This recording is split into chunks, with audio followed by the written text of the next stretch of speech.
Hello, dudes. Testes, testes, one, two, three. This is B.Jr. back at it in the cave. Gonna do a laid back, not gonna show you my ugly mug today. We're gonna do a fan audio commentary for the horror cult classic, Phantasm, the original from 1979. This movie has a lot of history with me. I'll kind of touch on that as always through the commentary here and dive right into some horror goodness. We're rounding third base into the beginnings of fall time. Of course, October's next month for Halloween season. I want to get a couple of these commentaries out there so everybody can enjoy them if they want to listen to me jabber on about horror movies during the horror movie season. So, without further delay, I have the Anchor Bay DVD loaded up in the old player now. You're welcome to queue up your VHS or any format of your choice, but I've got it on the main menu screen where it says chapters, extras, audio setup, and play. And all I'm gonna do is just hit play. I'm gonna do the old 3-2-1 method, and whenever I say go, everybody hit play, and we'll enjoy all the horror goodness that is Phantasm. Rock on. Here we go, guys. Get your remotes ready. 3, 2, 1, go. All right, let's get this show started here. Hopefully the audio will be good. I'm using my phone today to do the recording. Got this creepy opening to Phantasm here. It's always the red titles there. The music score in this movie. Let's go ahead and touch on that a little bit. Music score is something out of horror greatness. I mean, I think Fred Moreau did the music score of this film. I'm not going to have any kind of visual aid here with me today, so I'm doing this all from memory, just on the cuff, on the fly. So if I make mistakes out there, horror nerds, be nice to an old guy. The brain isn't what it isn't what it used to be. So just bear with me. Got the opening graveyard scene here. I watched a few special features along the way, and this graveyard was actually a makeshift graveyard. I don't think it was a real deal. It was all set dressing. Got a little bit of a making love scene here, making a little love in the graveyard. Kind of a morbid place, but I guess you just take it where you can get it sometimes. This, of course, is kind of the tie-in with our. Oh man, he's going for it. He is like 3 sheets to the wind, and she is giving him the time of his life. Yes, sir, in them high heels, 6-inch high heels. He's kind of like got the Jerry Garcia look going on there. Oh, booby! We have booby inside the first 2 minutes of the movie. Ooh, little knife gut shot there. Yeah, we got the fadeaway to Angus Scrimm's face there, the tall man, of course, and the flashback to the house. That's what I like about this movie, and all the Phantasm movies for that matter. This one is superior to the other films, of course, but it highly, highly atmospheric movie, and it's one of those films that you never quite know what to expect next, especially if you're watching it for the first time. And it has a plot, but it's sort of like watching a living, breathing dream.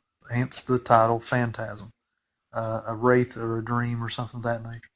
Um, as I said before, you're not quite sure what's going on here. You've got this beautiful woman giving this guy in the graveyard time of his life. She stabs him, kills him, then turns into an old man. You're kind of like, what in the world did I just watch?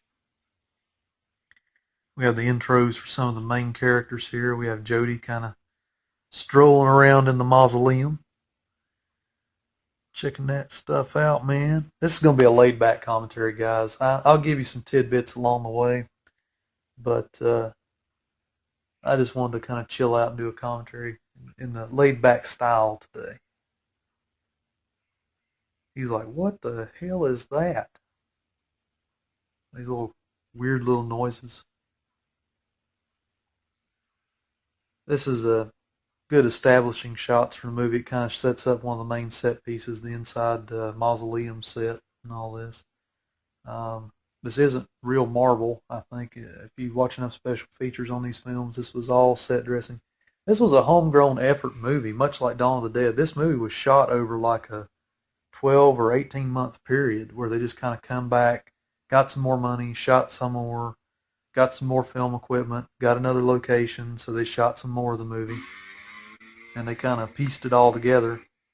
And one thing I can say about this movie, it's edited pretty well. I mean, to be what it is, and they've got good production value for what they had to work with. And location-wise, it's not a bad location either. Here we have A. Michael Baldwin coming into the movie on his motorcycle. Used to ride little motorcycles like that growing up back in the hills, man. I never had one of my own, but my cousins did. We used to always get out on them and play around on them. And much like his right there, they never really ran that well, but we had fun. I'll just say it that way. What about that for a stutter trip? We. Haven't had any coffee today, guys. Brain's all off anyway. A little tired. He's like, what the hell was that? Some kind of these little grave monsters, minions of the tall man, the little dwarf creatures. Now, Don Coscarelli, director, writer, producer of this film, he really stresses that these were not riffs on the Jawas from Star Wars, which they say that they were filming this well before Star Wars got finished, and they claim that these were out first, and then the Star Wars people either copied them or just didn't know about it and created their own creatures. I don't know what to believe anymore with some of these directors out there. I just kind of go from one interview to the next.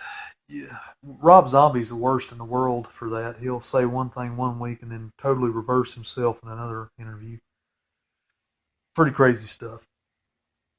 I always say, like Napoleon Dynamite, I quote Napoleon Dynamite, follow your heart and you'll never be sorry, or whatever he said.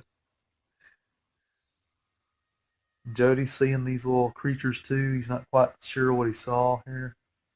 Here we have the introduction of the tall man.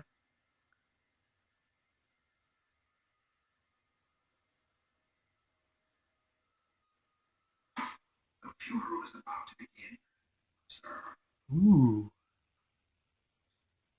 very imposing there. Tall, skinny, imposing Angus Scrimm there.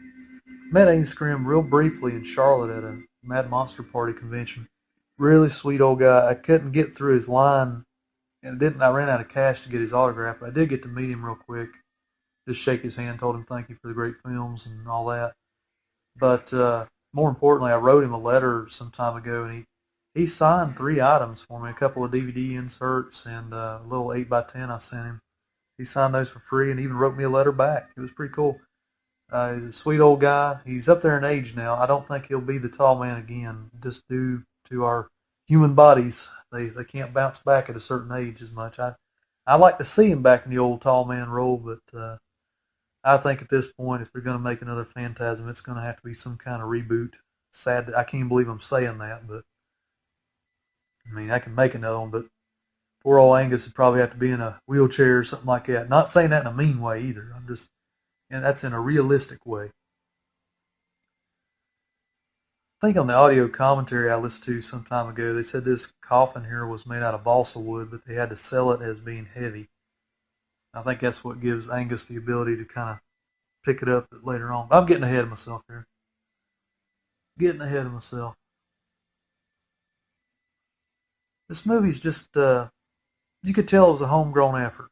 That's what made Dawn of the Dead work. And all by all means, movies like Dawn of the Dead and movies like Phantasm really should not have worked as well as they did on the convention, on the horror circuit. But because you can tell that time and effort was put into this movie on the screen. Now, albeit it's dated because of clothing styles and stuff like that, but the movie still holds up as a horror favorite. I mean, it's one of those that you're going to want to pop in every once in a while. Highly atmospheric. Love this little film. We'll pause a little bit here. Angus is up to no good here.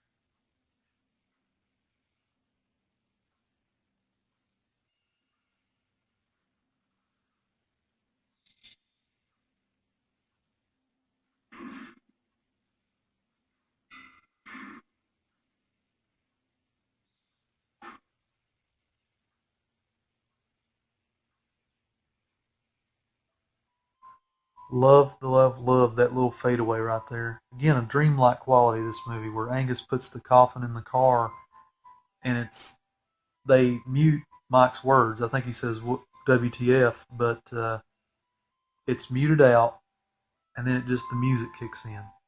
The music score is awesome in this movie. Music score is like a character all to itself. Just my humble opinion, but that's just where I come out. I'm not sure if there's been a Horror's Hallowed Grounds on this movie, but if there hasn't, it's a damn shame. I'd love to see a Horror's Hallowed Grounds, see where I know Dunsmuir's still there. And in fact, I think there was an episode. I've got to get on YouTube and see if I can find it. Or maybe some kind of YouTuber buffs that went around to Dunsmuir Mansion they showed earlier, and some of these home locations.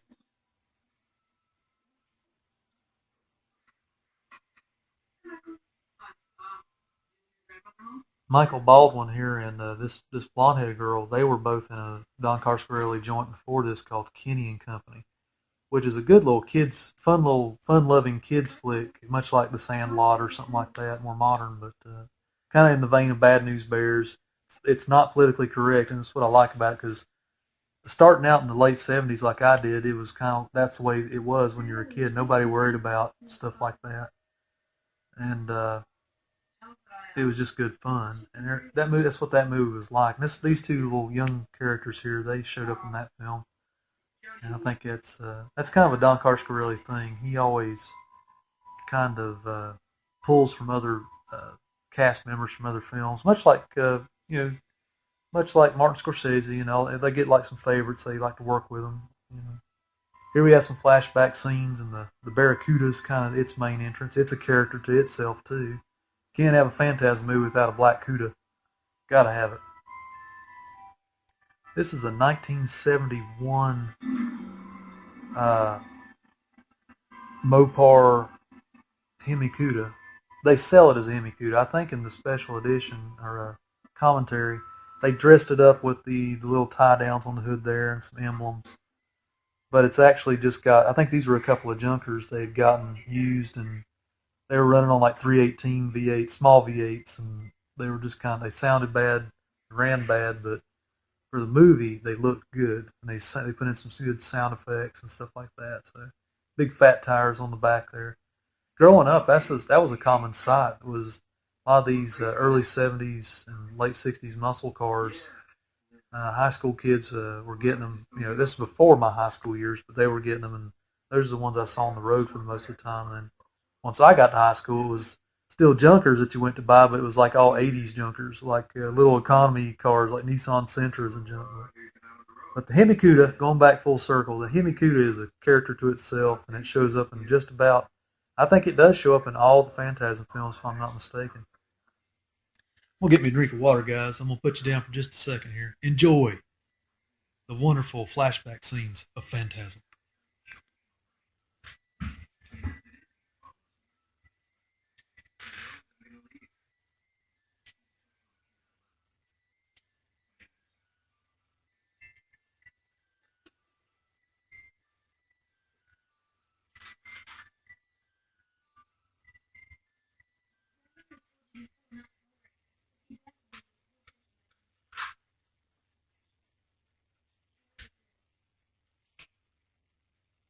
This scene coming up here is the scene with the genie lady or whatever here, the gypsy lady.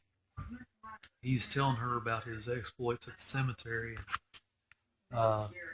She makes him do like a fear test with a box, which I just watched the movie Dune not too long ago.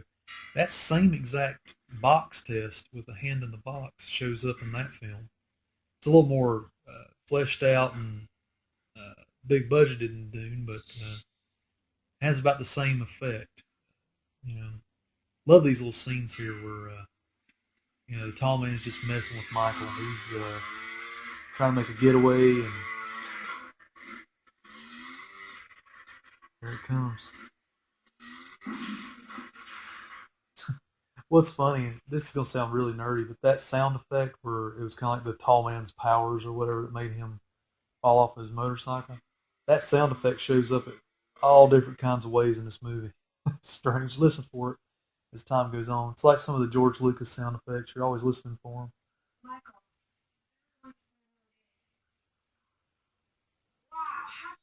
See, that's an old school fade technique there, man. But that's effective, man. You get everybody to sit absolutely still, and basically somebody just they don't yell cut. Somebody just kind of comes and puts the box on the table, and then when we're in the editing room, you just fade those two pieces of film over top of each other. You can do that digitally now, but pretty good little effective special effect there.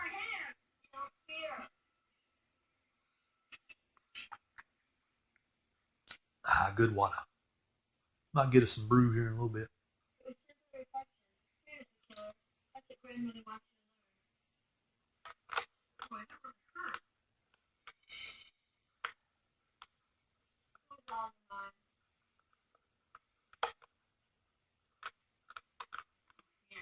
I guess I could talk a little bit about the first time I saw Phantasm. Let's go ahead and get that out of the way before we get into the meat of the film here.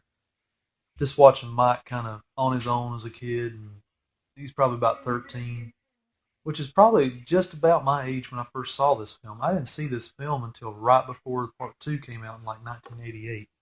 It just escaped me in all the video stores. Nobody had it. It's funny, we tracked down an old, my mother was dating a guy that had a Betamax machine, and we only had VHS at that time. We had just gotten our first VHS player about 1988, and long story short, we could never find it on VHS anywhere. I kept hearing about it and reading about it in the magazines, and I heard part two was coming out, and I was really wanting to see this one first. We scoured around and found an old video store that actually still rented Beta, and we found Phantasm, the original, on Betamax tape. So I actually got to see this film on Beta for the first time all the way through, and fell in love with it from the first viewing. We dubbed it. It's sorry, but I didn't do it. But mother's boyfriend at the time dubbed the tape of it on VHS so we could watch it over and over again. But got the little musical number here. Got Jody in a derby hat. I don't know where that came from. That's kind of strange, but these guys are really playing guitar, man. He's sitting on a real amp. This is not music over or anything. If you watch their hand changes on the guitars, they're really playing this, guys. This is the way it used to be. You had to have talent. Kind of a catchy little jam here, you know. I'm getting too hokey here, but I just love this movie, guys. I geek out a lot when I'm watching these films. If you ever want to see me geek out, watch, for example, look at our on the Sausage Factory YouTube page. It's One the Sausage Factory. Go check out the Friday 13th commentary. We're all geeking out on that one, guys. It's just it was a good old time. I love these commentaries for that reason because I don't know. I'll probably forget a lot of things along the way. Okay, make note of the tuning fork. Little moment there. You have to look at it because it comes into play later in the film. I can't spell it all out for you guys. Pay attention.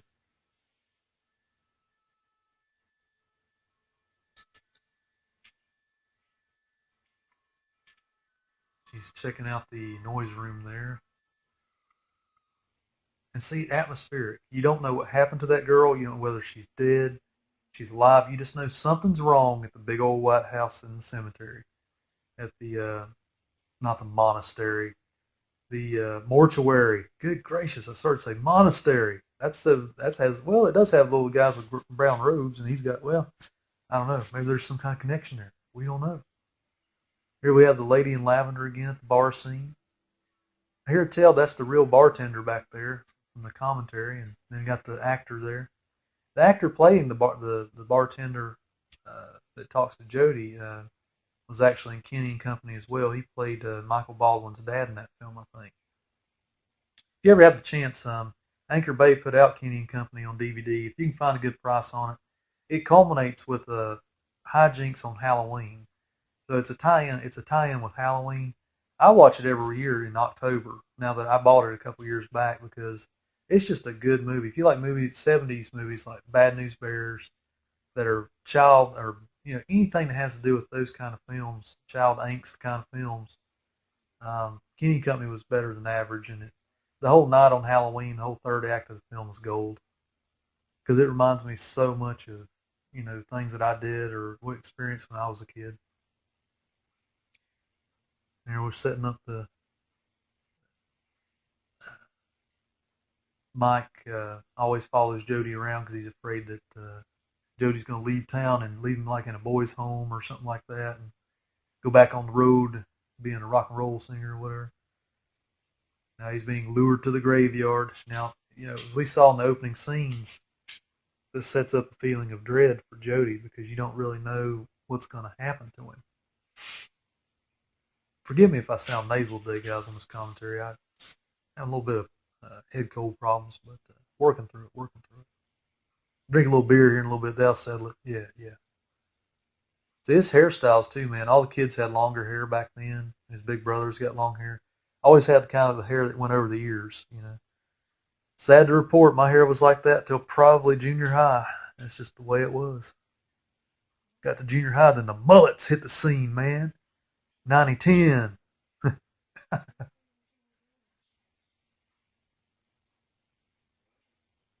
Pay close attention to the lady in lavender's dress. Okay, you're going to get some more boobies here in a minute, but and they do pretty good makeout scene here. She's trying to lure him in like she did the other guy, but when the booby shot happens, you can tell it's stunt boobies because it's a different dress. It's kind of a more corset style. It doesn't have shoulders on it. Don't want to burst your bubbles, guys, but it's not this actress's boobs. So saith the commentary anyway. It could be wrong, but who knows? See, this is just part of the, there it is. Boobies! Wow. But, yeah, that's part of the politically incorrectness of these movies. They just really went for these films, and I hear tell, I think this one actually got an X rating like all horror movies did back then, but then they trimmed it a little bit here and there. But not too many things were left on the cutting floor of this film because it was more of an independent feature. It wasn't a studio pick or anything like that. Oh my goodness. What is it?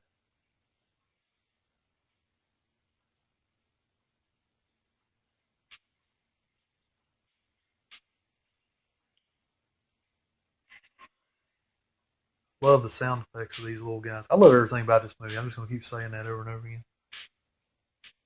Just excellent atmosphere.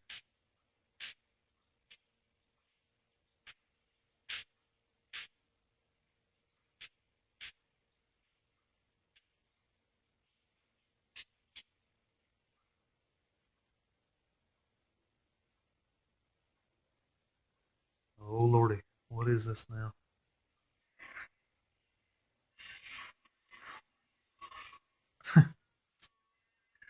He's like running for his dear life. Boy, he eating some panties. He's gonna take your panties with him too. But yeah, it's kind of establishing that there's little monsters, there's little weird happenings going on in this graveyard. It's not on the up and up. Uh, yeah, the whole thing with the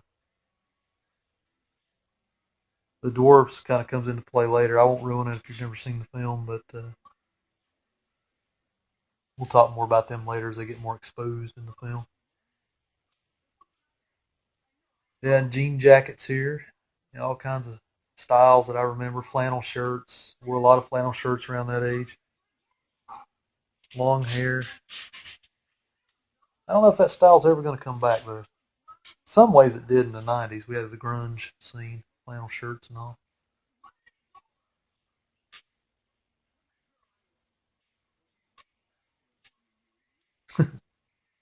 Yo, man, I left my tail back here on the tombstone, man. I mean, these guys have got it made. I mean, no parents around, albeit their parents have passed on. I don't wish that on anybody, of course.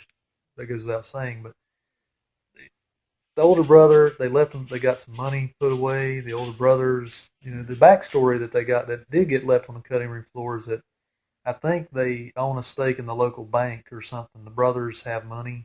That's why they're always just kind of out goofing around the car and stuff like that. So, but they kind of cut that out of the film. If you've got this DVD, I think there's some deleted scenes on there that kind of establish that, or it's talked about. It was in the script too. So But parents passed away of mysterious. They never really come right out and say how they got killed or whatever or what happened. But I don't think they did anyway. Jody is learning now that his piece of tail has run off in the desert. He doesn't know where she's gone. She left him high and dry. Check out his string laced lace up shirt there. Yeah, man, that's like '70s acid rock kind of style. He really does kind of have the the road rocker kind of look there. He's got the hair, he's got the style, he's got the bell bottoms, the carefree attitude. What's sad is I had blankets like that growing up, the striped blankets, kind of crochet knit kind of deals. They'll keep you warm though. Check out the cheetah print pillow. Love the music score here.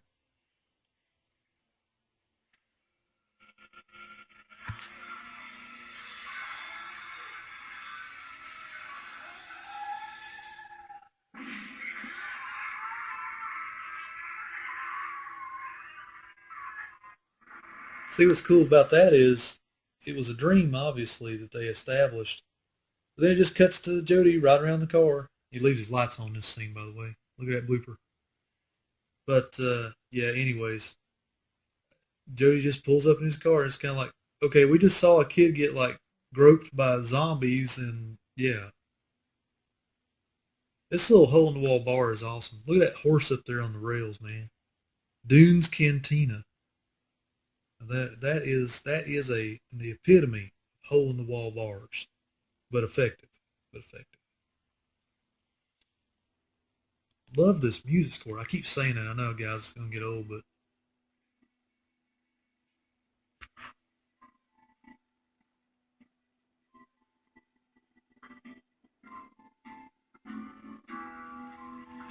remember lollipops like they used to be real big.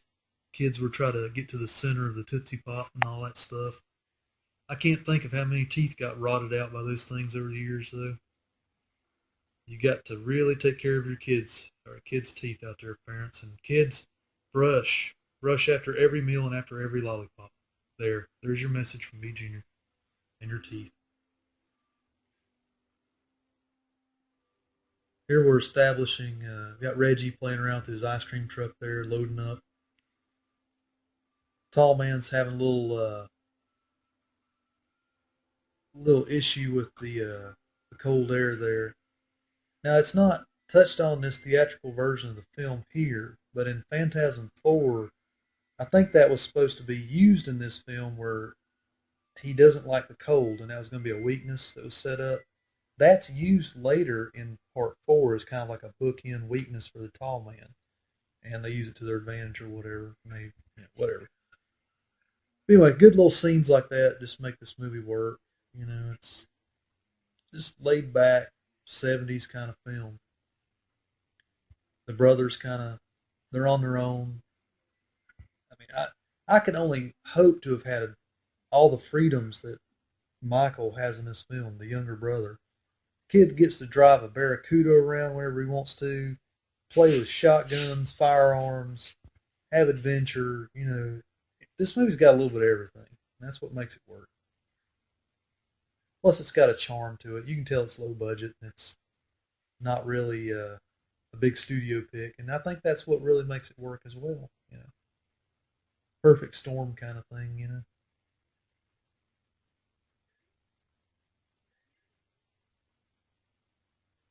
Getting ready to have some more little dwarf action going on in this scene. They another good atmospheric thing about the film is that they don't really show the dwarfs in this scene so much. They just shake the car around a little bit, do the old poor man's process, and there you go.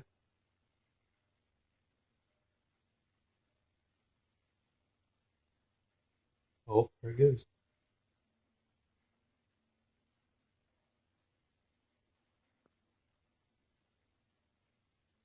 You're like, what is making that car shake? Instead of getting out from underneath the car, he crawls under the car. Good choice. Listen for this sound effect on this when he hits the hammer out from underneath the car. There.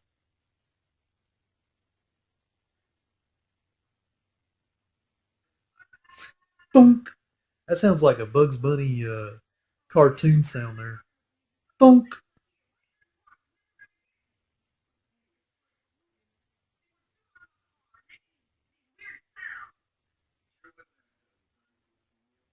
And see, this is the thing about it.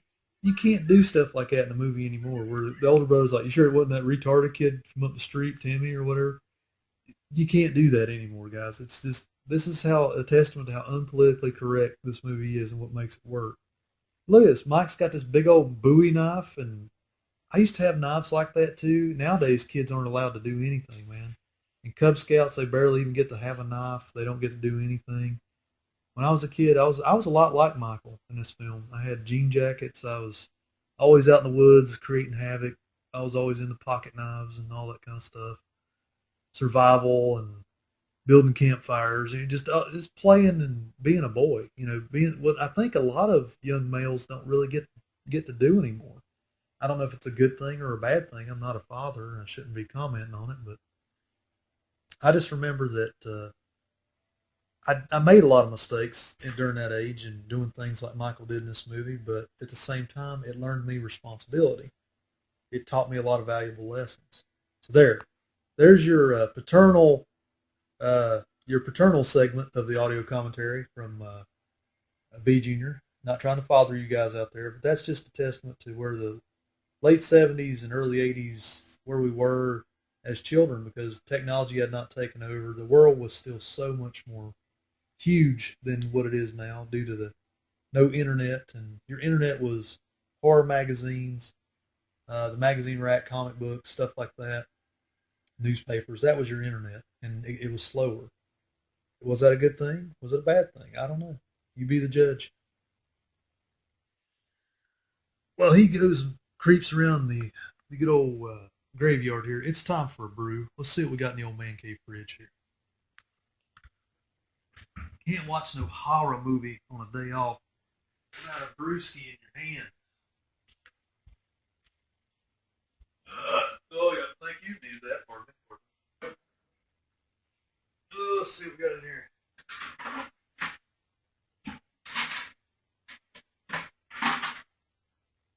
Oh, yeah, here we go. This will have me spouting lies in no time. Got a little bit of Milwaukee's Beast Ice. 5.9% alcohol by volume. But it does, as opposed to regular Beast and Beast Light, has a decent taste. That's why I buy it from time to time. $6 a 12 pack at your local convenience store, man. Shoo! Here we go, guys. This one's for you. Cracking the seal. Here's to all my YouTuber buddies out there, ones that still tune into the cave. So there's Mike kicking in some windows there. Hate to admit, but I've done things like that when I was a kid. I'm not saying I'm proud of it. Kids don't go out there and do stuff like that, but at the same time, I was disciplined for those things, and that made me a better person. I like to think anyway. It taught me right from wrong, and I don't know where I was going with all that, but Mike, just his character in this movie, just because I was about the same age when I watched this for the first time, and it really kind of, I really felt a kindred thing with his character in this movie. Now, Michael Baldwin in real life is a different story. I met him at a horror convention up in Kentucky one time. He signed the very DVD that I'm watching today, and well, I don't want to spoil this commentary. I'll just say that taught me a lot about meeting your heroes from movies. It's not always going to be the experience that you think it's going to be. We'll just leave it at that. I've dwelled enough on that subject. You got to let sleeping dogs lie, man. Okay, here we go. First drink of the day. Rock on, dudes. Here's to Phantasm. Rock and roll.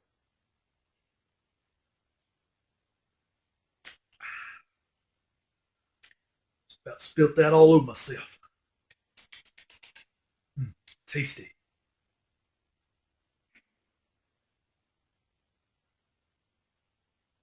Here we have this gravedigger, kind of sinister looking tall man minion here. I used to do stuff like Mike do, man. I used to hide in places like that with my friends, and we used to go on adventures and abandon buildings and stuff, or out in the woods and see who could hide the best and all that kind of stuff. Yeah, just all kinds of crazy stuff. We didn't have a whole lot of toys or money, so we had to make up our own adventures.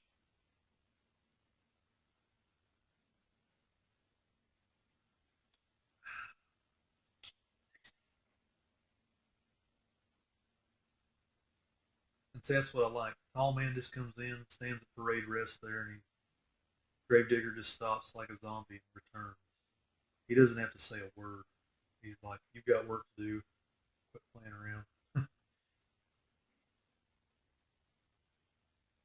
Yeah, I noticed Mike carries a lighter around with him. That was me too, man. I pyro stage in there as a kid.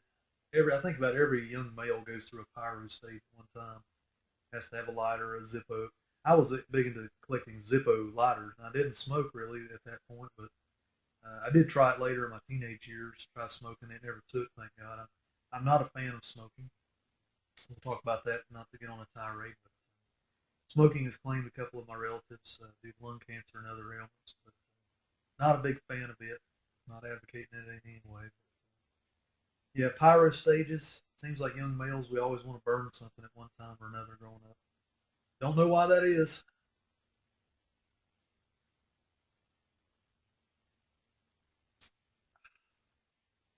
Milwaukee's Beast.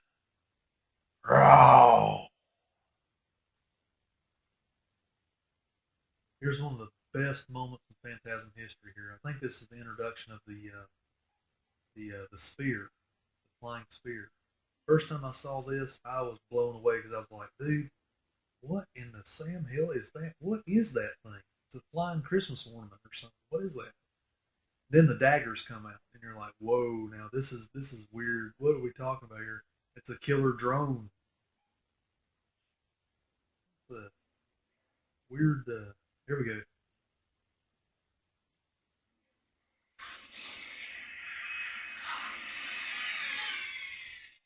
Whoa!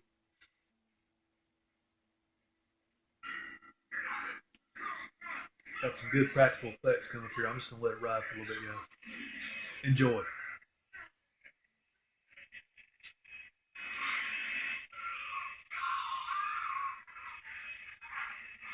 Oh, dude, bit the shit out of him.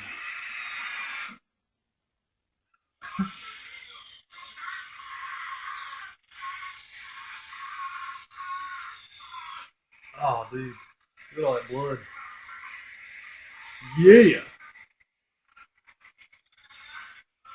like a red water fountain or something. I mean, that right there was one of the best moments in horror history. And watch close on the VHS, you couldn't tell it, but on the DVD, he does piss himself right there. I hope that's stunt pee. I hope that's not regular pee. But yeah, anyway, getting back to the commentary here. Flying spheres, I mean, nobody had thought up anything like that, really. I mean, that is really cool little weaponry of the tall man. What makes this movie stand out? He's not just a menacing ghoul of a man. He's got actual flying robotics in his mortuary as a security force. But the only problem is they just take out anybody. They don't really take out just the personnel that he wants. We have a little chase sequence here. Weird little music behind it. It's like sound effects. This is like out of Toby Hooper's music library or something. These sound effects here.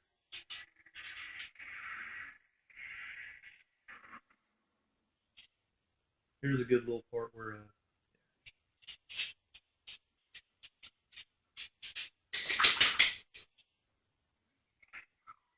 oh shit. And see, they got away with some of this gore because they turned the tall man's blood like a mustard yellow color. I think that was touched on in a commentary somewhere on the way. These little moving fingers are cool. Look at that, yeah. You ever notice how Mike leaves his knife there, but it shows up later in the movie?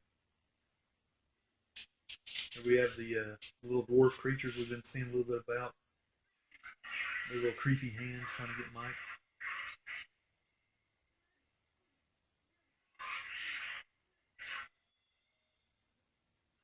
So that right there is your first taste of the mortuary. He's learned that it is a house of horrors.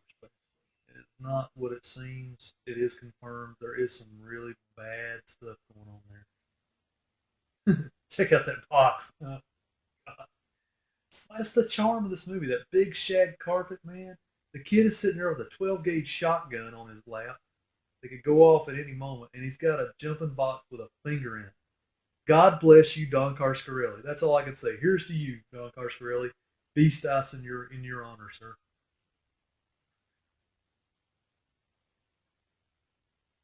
Look at Jody, this pimp, come down the stairs, all Magnum PI, no buttons done up, got his bell bottoms on.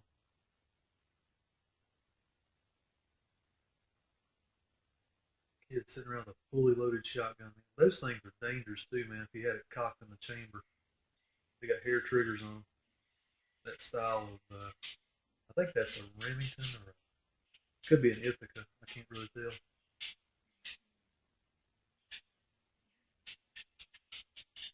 Excuse little ambient noises here and there. That's my dog. He gets nervous when I start talking. If I'm not talking to him, he starts walking around the room. Go lay down, boy. Okay, go lay down.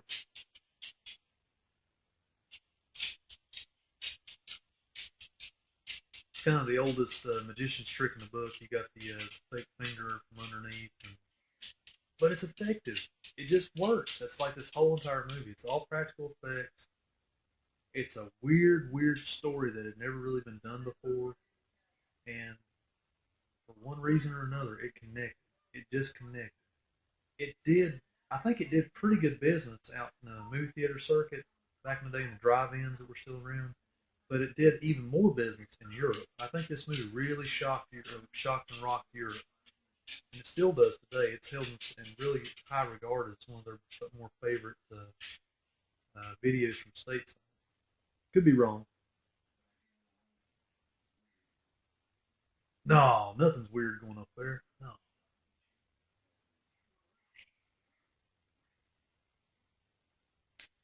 I guess I just have to give.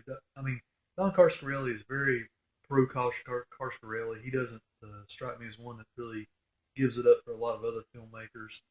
He's very, very pro his work, which is okay, but at the same time, who thinks up this kind of stuff? Look at this. Look at this fly creature here with the million teeth and red eyes there.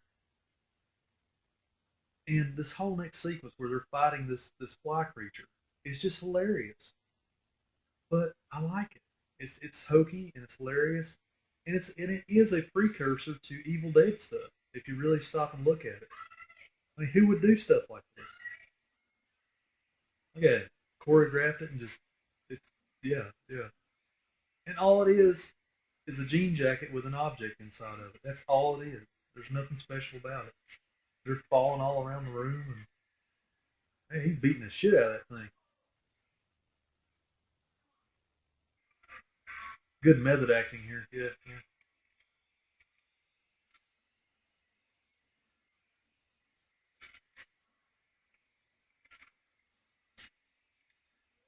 While they're fighting the fly creature here, I'll just kind of talk a little bit. Not that I've ran my mouth enough, but I want to keep you guys entertained. I'm trying to give you guys the goods. Look at that pink soap there, man. Used to have that pink. Every aunt and uncle that I ever went to visit, they had that pink soap, that Lux soap. I don't even think they make that stuff anymore. Check out that avocado green blender there. Yeah. But anyway, got Reggie back on the scene here, his bow tie. This movie, though, I'm sorry, Reggie's sideburns just stopped me in my tracks. I can't remember what I was going to say now.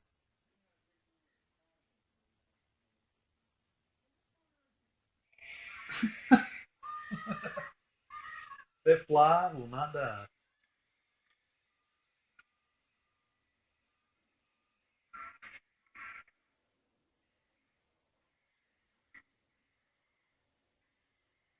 See, this is where it ties in with Evil Dead a little bit. 'Cause you're like, what am I watching, man? It's got this giant fly flying around. People are killing it. Yeah.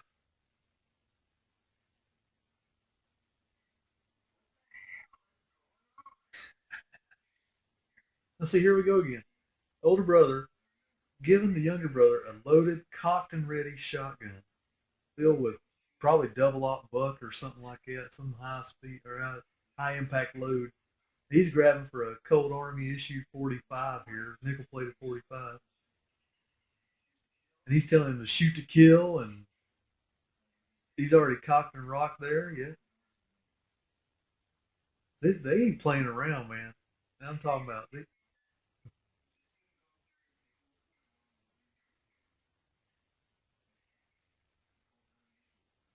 he's going up there packed and ready, man. Got a couple extra clips, man. He's going to war. And it's just kind of that. That was what I grew up around. I grew up around guns. I grew up around all that stuff. And nowadays, it's life for kids is so sugar coated. They have no idea how to protect themselves. I'm not telling kids to go out and start fights or anything like that. I'm just saying you have to be mindful of things. I've often thought that my military history prepared me for a lot, if anything, just to be secure around my home and be mindful of my surroundings, pay attention to detail, that kind of stuff. These two guys right here, he's giving like a 13-year-old kid that weapon. And he's like, and of course Mike shows up later in the car too. I'm just like, driver's licenses, firearms permits, that's all out the window in this movie. They just do what they want. And that's what I love about it. It's just so irreverent. They go breaking and entering. They even go back to the scene of the crime here. The older brother goes in and has his own, he has his own experience with Phantasm. And then the movie just kind of culminates from that point on. I'm going to let it ride for a little bit here, guys. Let you guys enjoy the auspicious Jody break-in scenes here.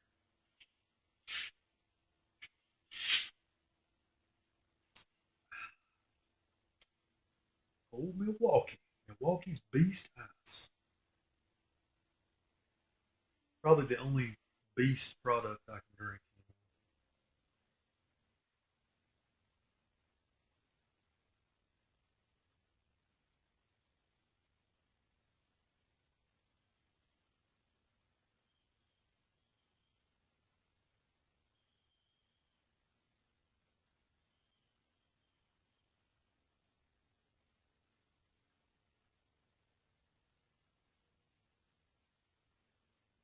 Got some good scenes coming up here.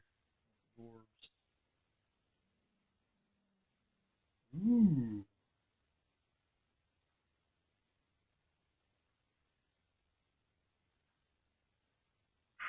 Holy shit. That scene always, I, I always forget about that Jawa thing or that dwarf jumping on Jody's back right there for some reason.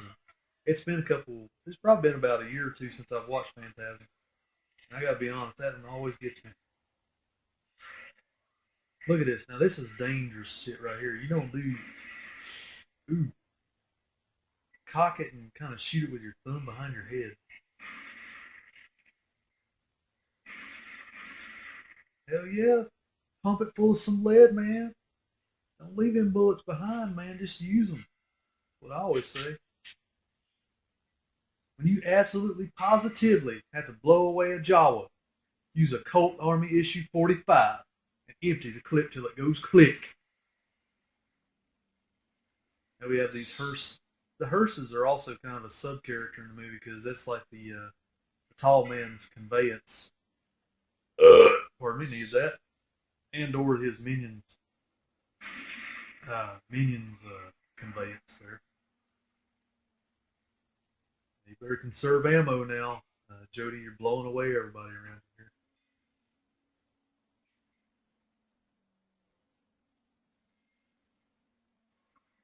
Here we have the Himikuta. He's so freaked out he can't tell what's going on right now.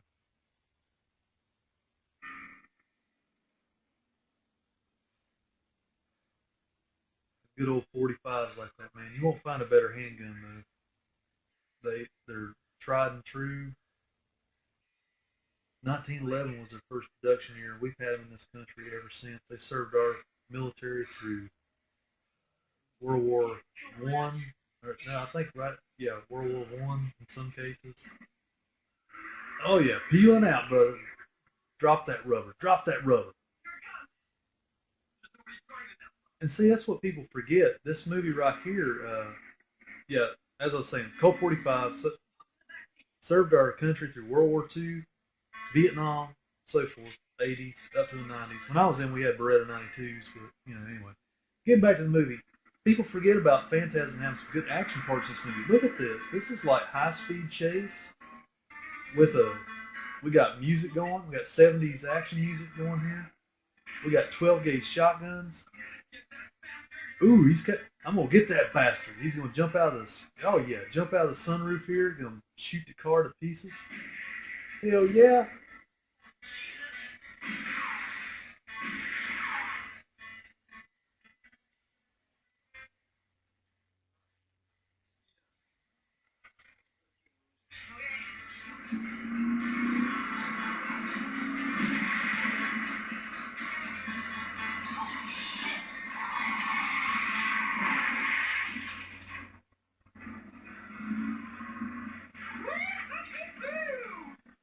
And see, there's no police, there's no parents. That's what really makes this work, because a lot of the horror movies of the day, of this era, parents were always never there, hardly ever there.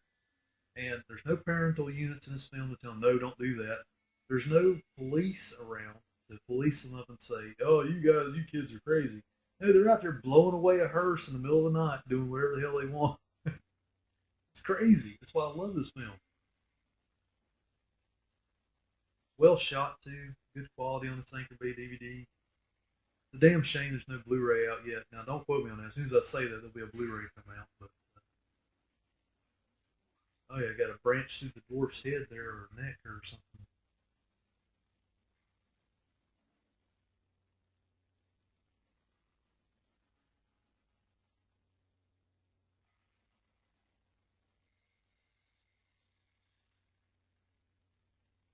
And it's kind of reestablished here that was Tommy, their band member that got killed, and kind of freaks him out because he's like a 3 foot tall dwarf minion now with yellow blood, and they're like, "What the heck is going on?"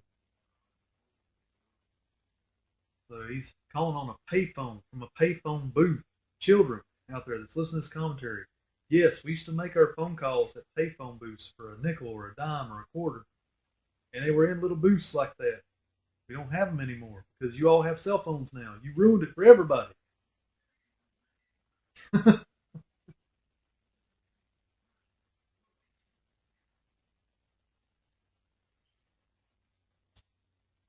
gonna pack him into ice cream. I mean, I can't really tell you guys anything that you don't already know about Phantasm. This movie's been around for a long time. This is just me kind of chilling around, kind of chilling out, sitting around, goofing off, watching a movie. Hope you guys enjoy.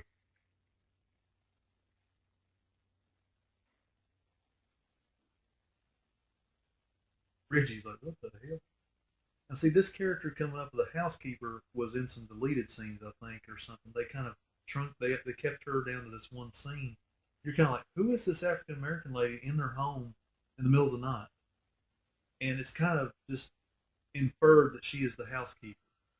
You don't really get the reason why or why not, but you keep wondering why the house is still well kept with these boys tearing it apart everywhere they go.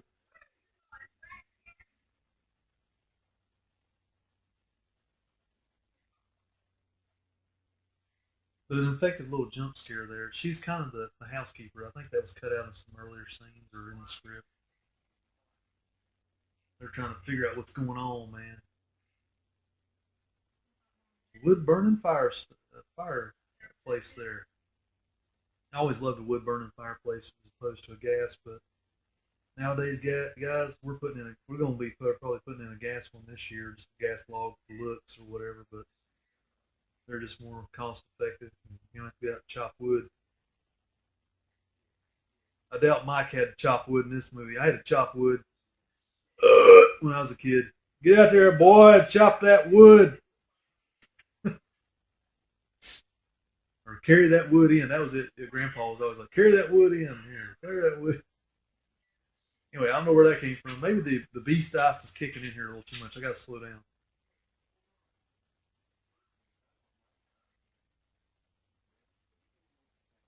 This is like the middle of the night.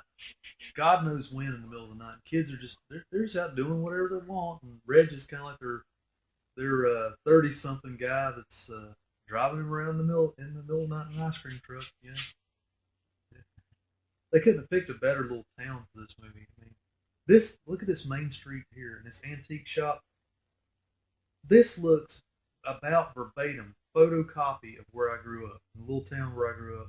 Not going to name any names just to protect the innocent, but the town where I grew up was just about just exactly like that. One main street, everybody knew everybody, and it still looks like that basically today. And it's one of those deals where it's a good thing and it's a bad thing at the same time, because just like in this movie, little towns like this close up and go ghost town more than you would think, and just become forgotten little towns, and then nobody stops off the interstate anymore, and nobody patronizes their establishments and mom and pop shops and stuff like this. But that's why it kind of hits home again, because I grew up in a town like this, just a little town where this setting is in the movie. And it's kind of scary in that way, because you think your town could probably be wiped out by this guy that comes in and goes from town to town, plundering the graveyards and taking all your dead away to enslave them and send them back to his alien home world or whatever we're going to see later in the movie.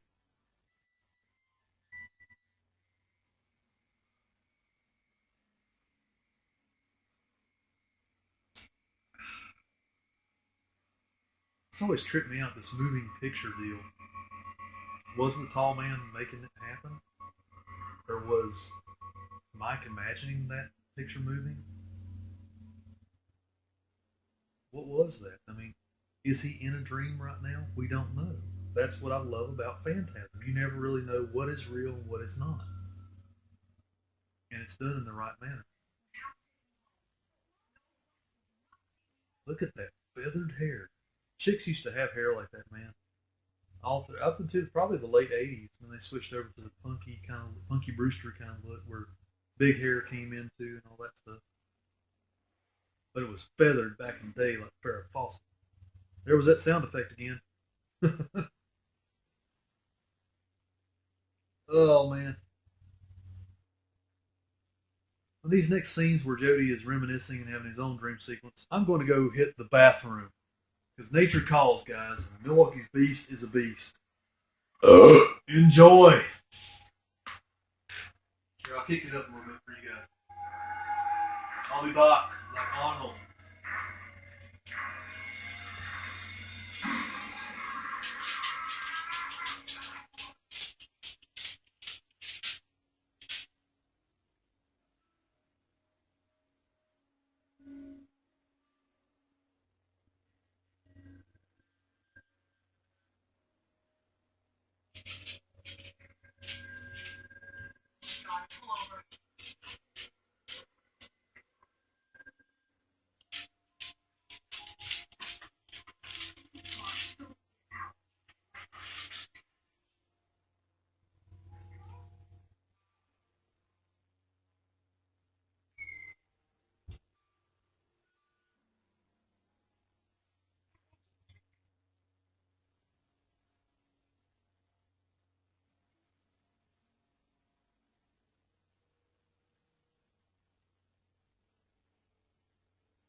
back, I'm back, I'm back.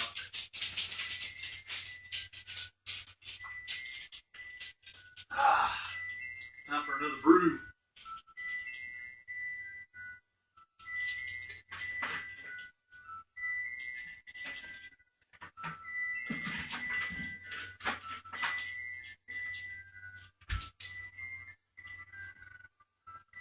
Love the music score. I'm going to say it the whole commentary. Love this music score.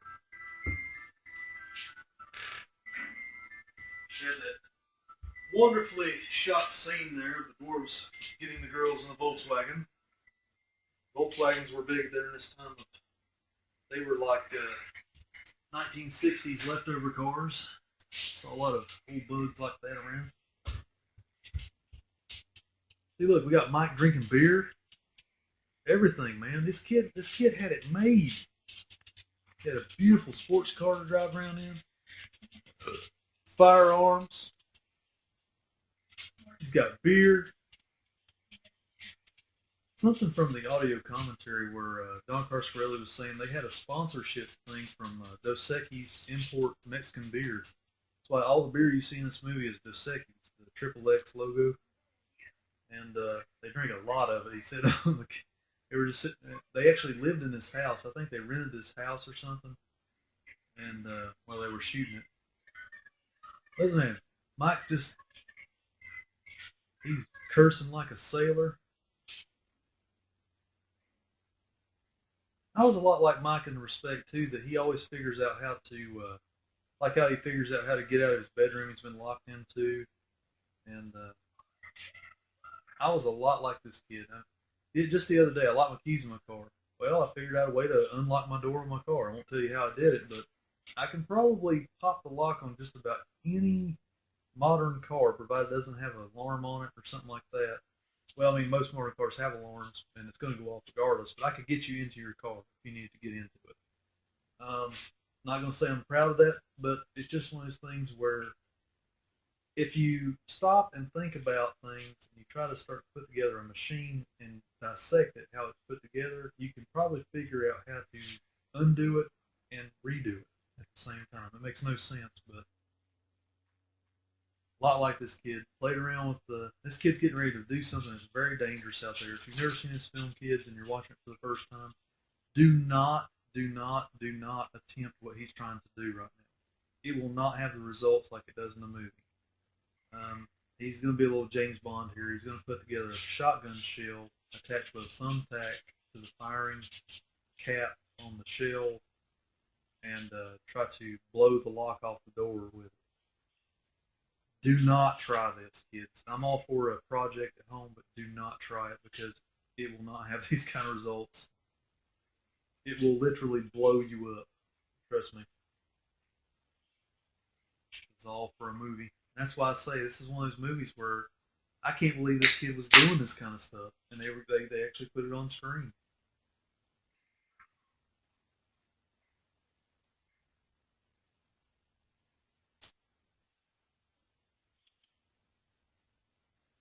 Good old Beast. Beast Ice. He's taped him a 12 gauge shotgun shell to a hammer here. That would have blown his doggone arm off. I mean, the shot would have went everywhere. It wouldn't have just went into the door like it did and made a hole. That's why you put shells into a barrel, so it shoots it out in one confined space. Anyway, there's your technical Mythbusters lesson there for the day.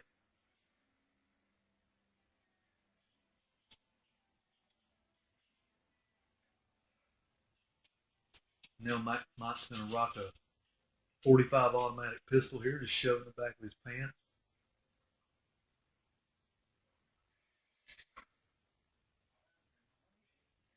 Uh-oh. And the tall man has his fingers again. Oh my God, oh my God. This little special effect where it makes it look like Angus picks him up with one arm or whatever. Mike actually walked up onto a ramp right there that's not seen in the movie. Pretty effective stuff. Pretty effective stuff. Jody's going in for some payback. A reoccurring music score. Pretty cool.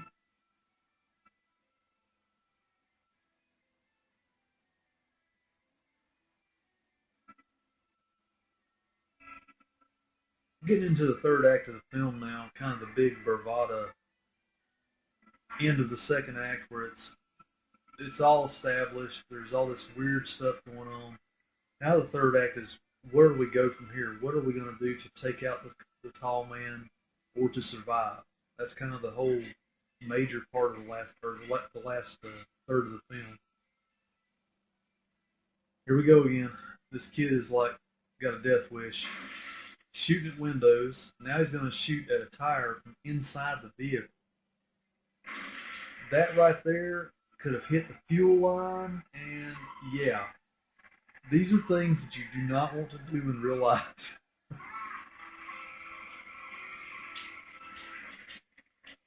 Boom. There just happened to be a pole out there in the middle of the road.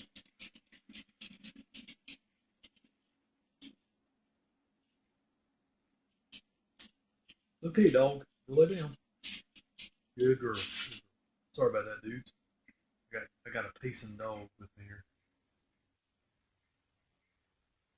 See, a lot of the subplot or sub storylines was cut out of this film, and because I think the original version of this film had like a 3 hour runtime or something like that. They had to substantially cut this film down because over a year and a half time frame they filmed this. It really they they had a lot of footage from what I've gathered from various interviews and commentaries and stuff. And Jody is about to make a discovery here that kind of confirms what he's already been thinking. Oh, pardon me. Needed that. Good burp factor. Good burp factor. This is the Dunsmuir Mansion House. It's out in California, Northern California, I think. I've often wanted to visit there, but B.Jr.'s budget, travel budget, has been knocked out to non-existence right now. I can't really travel out that far. I was lucky to go to Texas last year to TCM locations. This year is going to be kind of a batten down the hatches kind of year. Ooh, we got sphere vision. Hell yeah! Got some infrared sphere vision.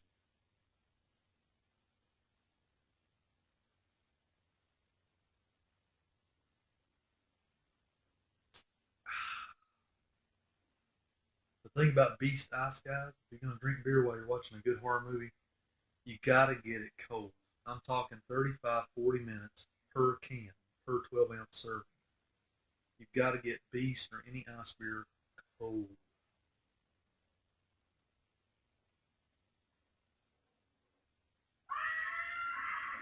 That scene always creeped me out.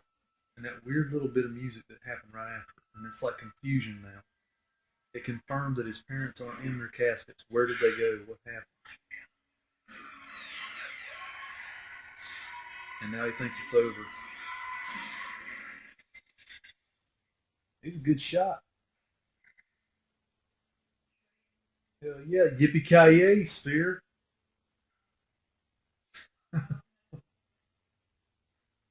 Oh, I love it. I mean, the little things. The barrel is still smoking on the shotgun. That's that's good. It needs to do that. That's what really happens after you shoot a shotgun. Nowadays, these CGI guns and stuff they use, the CGI muzzle flashes and stuff they use, you don't get that. And the producers don't get what needs to happen in those movies. They're all kind of cookie cutter, no passion behind the projects, that kind of stuff. But I digress. Here, we're going to find out the mystery of the harmonized room here, the buzzing room. Got the Greek gods thing above the door. I don't know what that's all about, but this is something that shows up in other films in the series here. Ooh, little jump scare there. We got Reggie's back to the fold. He kind of lets them know that he found a few of the girls. I think the girl from the first movie didn't die or something, and he snuck them out the side door.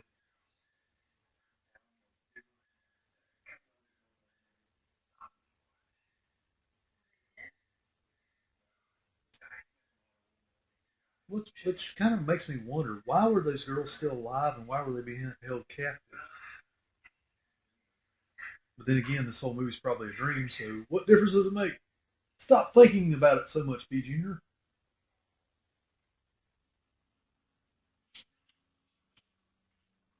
Love this kind of setup. It's a bright white room with like 30-gallon drums of little bodies. Who thinks up this stuff, man? It's just awesome. Those other barrels there on the end are probably their provision, their robes or something. I don't know. But yeah, this is something that shows up primarily in part two, and I think the other films to some degree is the gateway room. This is kind of like his tuning fork doorway to his world. This is what kicks up Phantasm to another notch, and people are like, "Whoa, okay, it's not just a monster movie. This is such a weird. What the world is this? You know, you're kind of first time you watch. I remember like it was yesterday. The first time I watched this, I was like, dude, this is super cool, but this just went to the stratosphere. What is this room? What is all this about?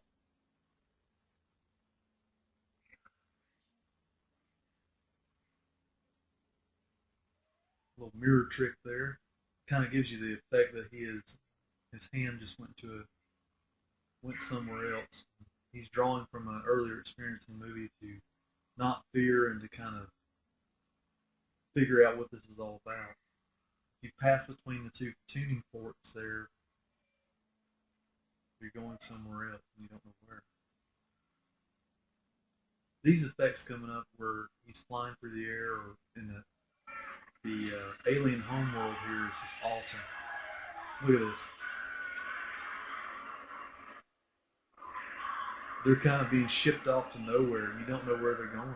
It's kind of like a Mad Max kind of red clouds. That is so effective. I mean, he's got a little bit of smoke on his body. They grabbed him from there, and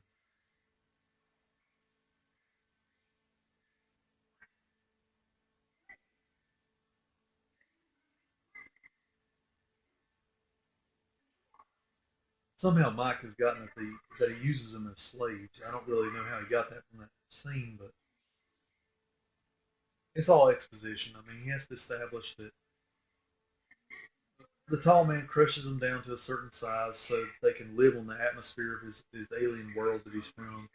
It's never ever in the series established what world or where it's at or whatever. I'm hoping if they ever do a reboot, they'll get more into that backstory of it. Now that's a remake that I want some backstory on. I want to know where the hell this guy came from.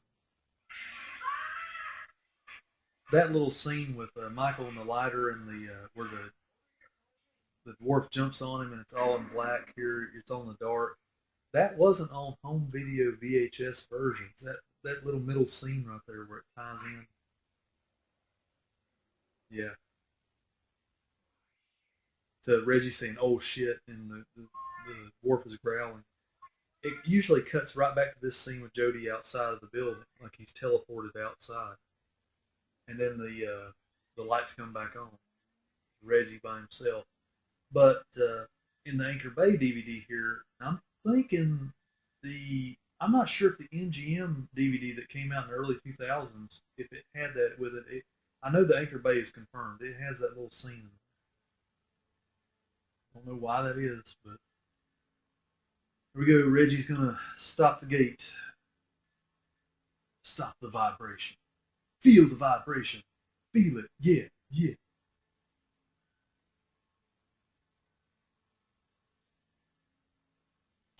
Oh, beast ice. Wonderful elixir. What you say and do funny things.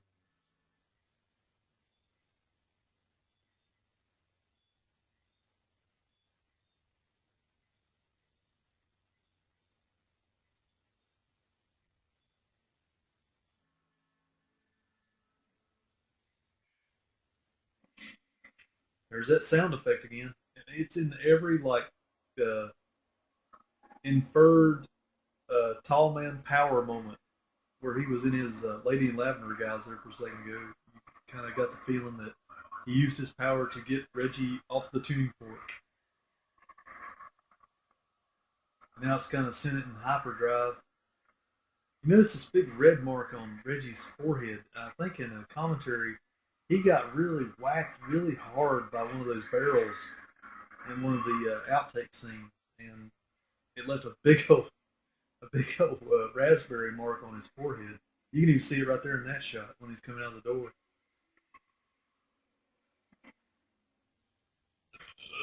Oh, pardon me. Need that.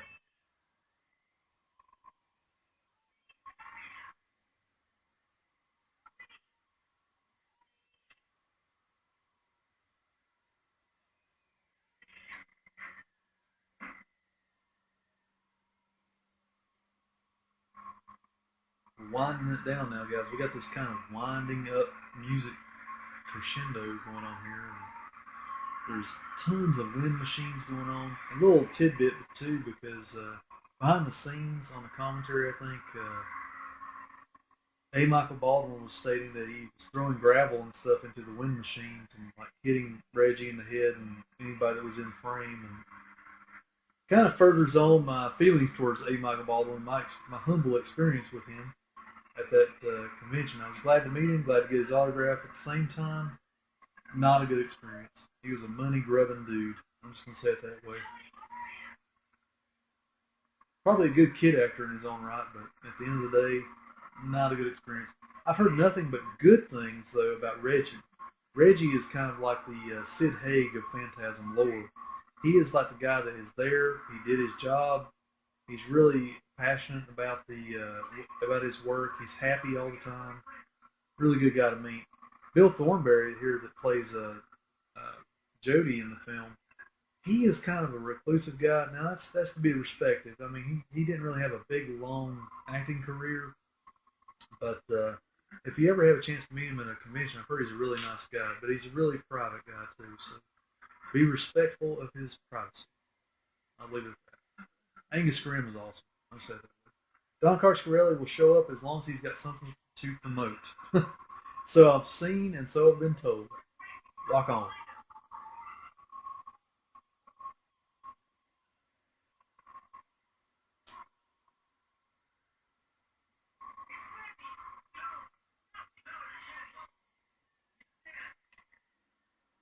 You're kind of like, what in the world just happened here? Lady Lavender, the tall man killed Reggie? What happened to the house? The house disappeared? Or is it still there? Did it just glow? I don't know. It's Phantasm. And here we get into like the last piece of the film, the last 10 minutes of the film or so. They're kind of trying to figure out a way that they're like, okay, we got all that taken care of. How do we kill the tall man? This is where a lot of the scenes were cut out of the film, where they had chase scenes and stuff like that, and they had to refashion or recondition the film into a what you see now, which works. It works for what it is. But if you go back and you watch part four, which kind of tied in a lot of the deleted scenes from this film, you kind of see where they were going, but why they took it out at the same time. That's just my humble opinion. He's telling his brother, go ahead and find some more ammo. We're in the army now. We got to do camouflage. We got to do all that stuff. He's even like Arnold. I'll be back. I'll be back.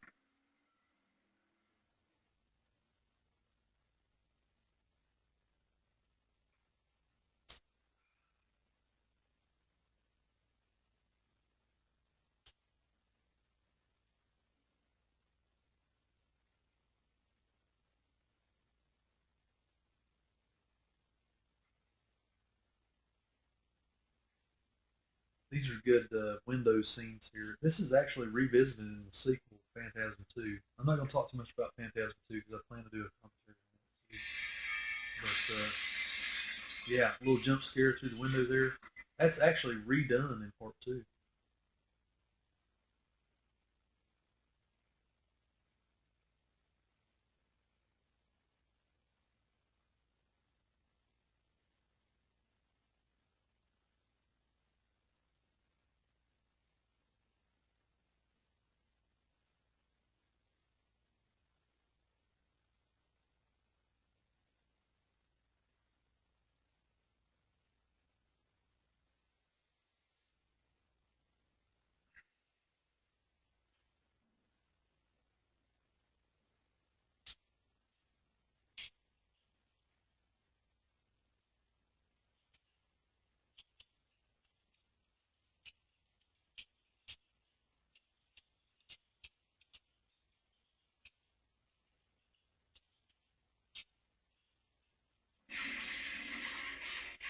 Pretty cool effect there. That was kind of poor man's process. There was a guy in front of the, or behind the door that was just pushing it out of frame.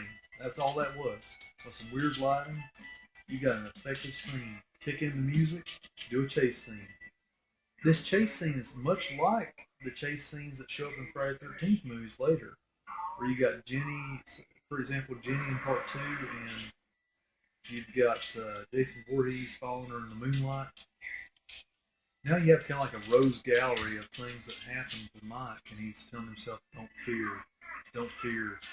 You've got tombstones coming out of nowhere. You got zombie hands coming out of the ground. Weird sound effects, weird ghoulish things happening. A tall man walking, not running. Just an effective last part of the film. He's got his Bowie knife out. He's trying to be vigilant, courageous. And you got the alter ego guys, Lady in Lavender here.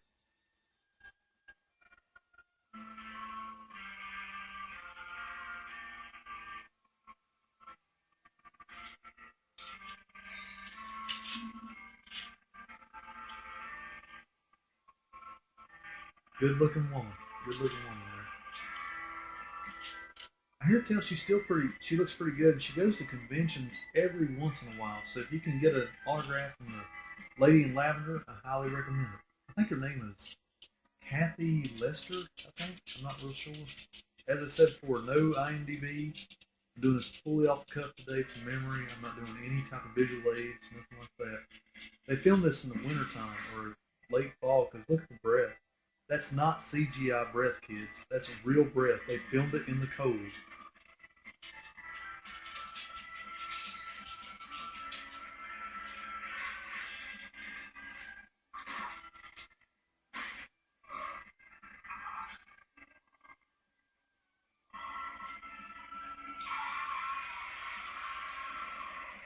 I think the goal there was to put Angus Scrimm down a hole, push rocks down over top of him in the mine shaft. This is supposed to be a mine shaft, but you can obviously see the screens there for the hole. This big old styrofoam, I don't know, ludicrous sized rock, but supposedly Jody can muster enough strength to push down a hill. But anyway, it's movie magic. And now you find out it kind of slow fades here. Mike wakes up on his cheetah pillow, and was it a dream? Was the whole entire movie a dream? You're kidding me. I don't know. Here, let's listen to this.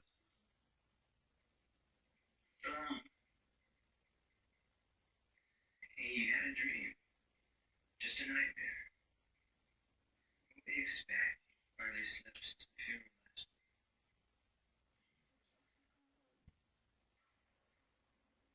Mom and Dad. You took Jody. That was after me. Like that tall man who did not take Jody away. Jody died in the car wreck.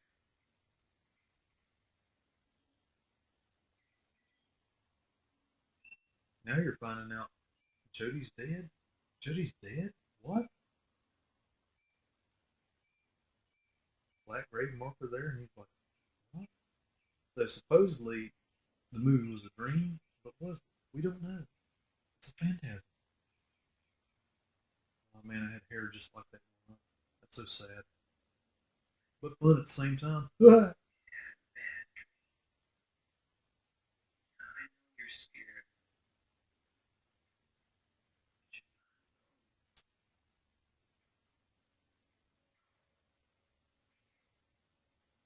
A touching scene.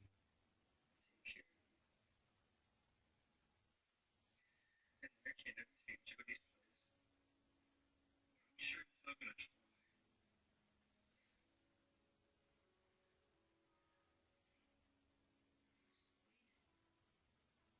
These scenes are touched on. It's kind of a tie-in to part two as well. So anyway, I don't want to talk about part two too much.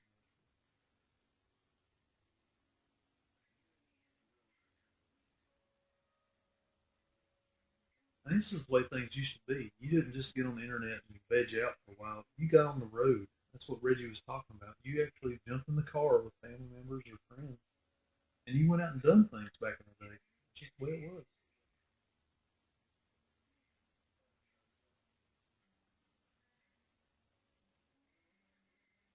We're kind of getting down to the nitty gritty here. Uh, Mike has went up to pack his things, and yeah, we'll let the ending play by itself here, guys. Enjoy.